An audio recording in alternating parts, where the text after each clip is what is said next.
Magandang umaga ho sa inyong lahat. Pakibati po ang inyong katabi ng magandang umaga. Good morning. Medyo kaunti na tayo ngayon kasi baka mga nagsimba na kaninang umaga, no?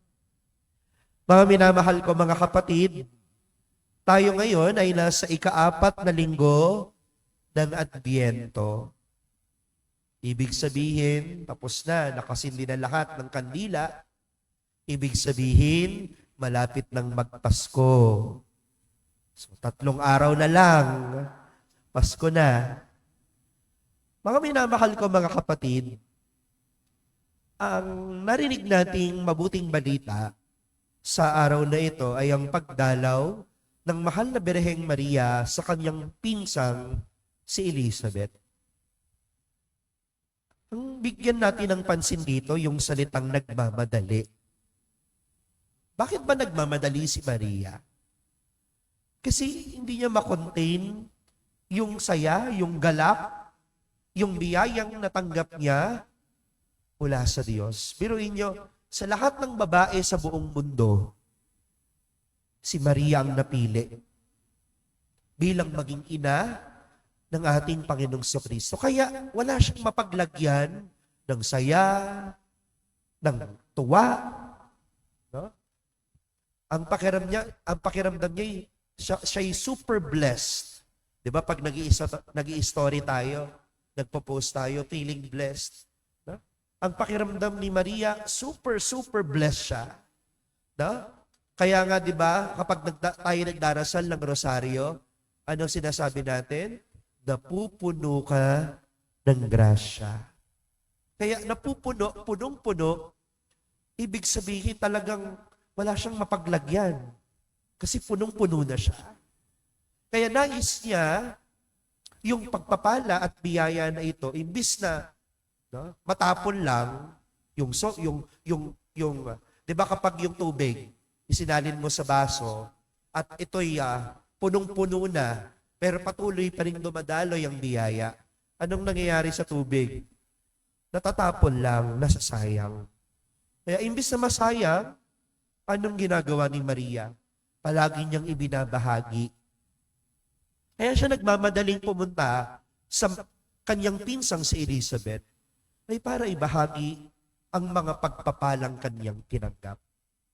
Hindi niya inalintana yung hirap at panganib ng paglalakbay niya papunta kay Elizabeth. Biruin niyo, una, ala namang hindi katulad ngayon, no? Na maganda yung daan, meron tayong mga sasakyan, no?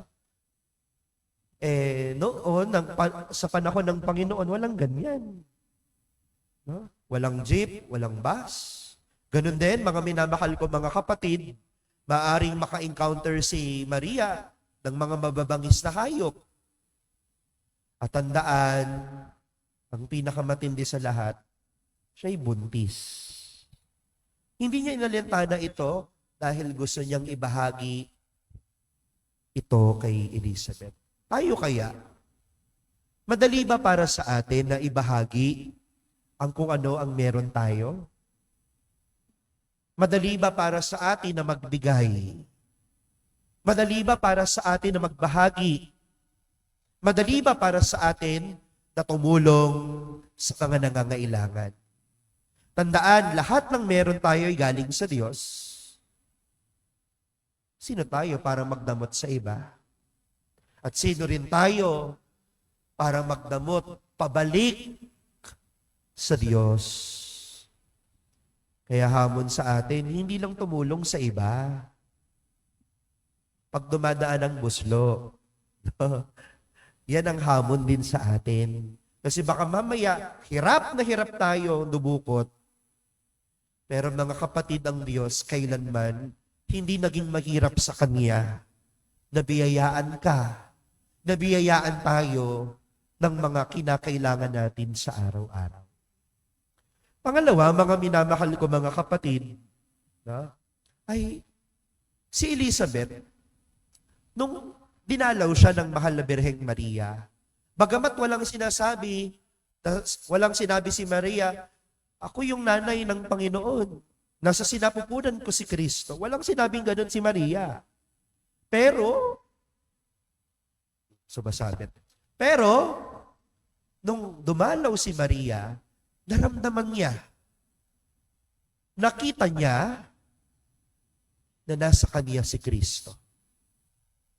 Kaya nga, mga minamahal ko, mga kapatid, pati yung bata sa sinapupunan ni Elizabeth, si Juan Bautista, nagagalaw sa tuwa. Bakit?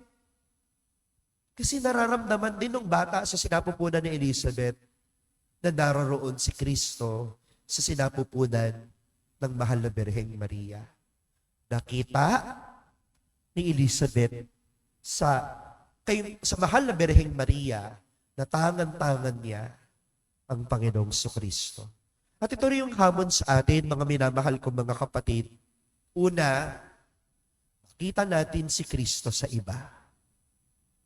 Kasi mga kapatid, kung makikita mo si Kristo sa iba, kung titignan mo yung iyong kapwa, si Kristo. Una, hindi ka mahihirapang magpatawad. Hindi ka mahihirapang maawa at magbigay ng awa. Kasi bilang kaaway at bilang mga nakasamaan mo ng loob, talagang pag nakita mo siya, galit ang mararamdaman mo. At dahil galit ka, kung ano-ano sasabihin mo, mga masasakit na salita, puot, ang mararamdaman mo. Ang mararamdaman mo ay paghihiganti. Pero kapag nakita mo sa kanya si Kristo, nakakaramdam ka ng awa. At lalo na higit, ito pa yung magtutulak sa'yo para patawarin mo ang iyong kapwa. Ganun din, pangalawa, pag makita mo si Kristo sa kanya, lalo tigit sa mga katauhan ng mga pulubi, sa mga katauhan ng mga nangangailangan, sa mga katauhan ng mga mahihirap, ito yung magtutulak sa iyo para magbigay, para tumulong, para magbahagi ng kung anong meron ka. Ganun din, mga minamahal ko mga kapatid, kung makikita natin si Kristo sa iba, tunay na tayo'y makagagawa ng mga mabubuting bagay sa ating kapwa. Pangatlo, ang hamon sa atin, makita si Kristo hindi lang sa kapwa natin, makita si Kristo sa buhay natin. Kasi mga kapatid, kung makikita mo lang at mararamdaman mo lang si Kristo sa buhay mo na kumikilos, binibiyayaan ka, pinagpapala ka, sapat na yun eh. Wala ka nang hahanapin pa eh.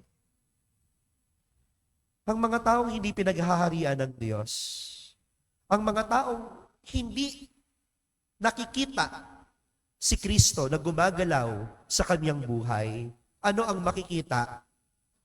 Ang kung ano ang meron ng iba. Kaya, palaging ang nararamdaman niya'y inggit. Nakikita niya kung anong meron ng iba. Binibilang niya kung ano ang meron ng iba. Pero hindi niya nakikita kung anong meron siya. Hindi niya binibilang kung ano ang meron siya. Ang nakikita niya lang, yung iba. Sana meron din akong ganun. Sana meron din akong ganyan. Pero hindi niya nakikita kung ano na yung meron siya. Kaya nga mga minamahal ko mga kapatid, kung makikita lang natin si Kristo sa ating buhay, wala ka nang hahanapin pa. Makikita mo at ma-appreciate mo ang mga biyaya at mga pagpapalang ibinibigay sa iyo ng Diyos. Kasi mga kapatid, ang kailangan lang naman sa buhay, ma-appreciate kahit yung mga simple, kahit yung mga payak, kahit yung mga kakaunti. Kasi lahat naman tayo pinagpapala ng Diyos. Amen? Lahat tayo'y blessed by God. Amen? Walang taong hindi pinagpapala ng Diyos.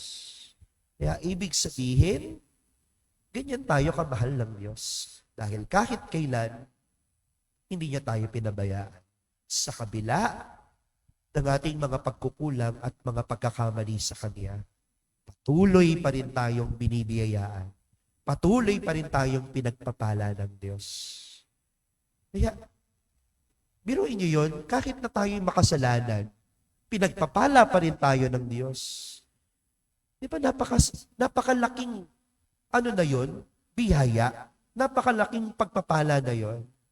Na kahit hindi mo deserve yung mga blessings galing sa Diyos, patuloy ka pa rin pinapahalagahan. Patuloy ka pa rin minamahal ng Diyos. Kaya sana mga minamahal ko, mga kapatid, ito yung hamon sa atin. Una, makita mo si Kristo sa iba. Nang sa gayon, hindi na galit, puot at paghihiganti ang maramdaman mo. Lalo tigit sa mga taong nakasamaan natin ng loob. Kundi bagkus, awat pagpapatawad. At gayon din, makita natin si Kristo sa ating buhay. Nang sa gayon, hindi na inggit at makita o bilangin kung ano ang meron ng iba. Kundi bagkus, makita natin si Kristo sa ating buhay. Makita natin ang mga pagpapala at mga biyayang ibinibigay niya sa atin kahit hindi natin deserve dahil sa mga pagkukulang at pagkakamali natin. Dahil sa hulit-huli, si Kristo lang naman talaga ang kailangan natin. Siya lang, sapat na, sobra-sobra pa. Amen.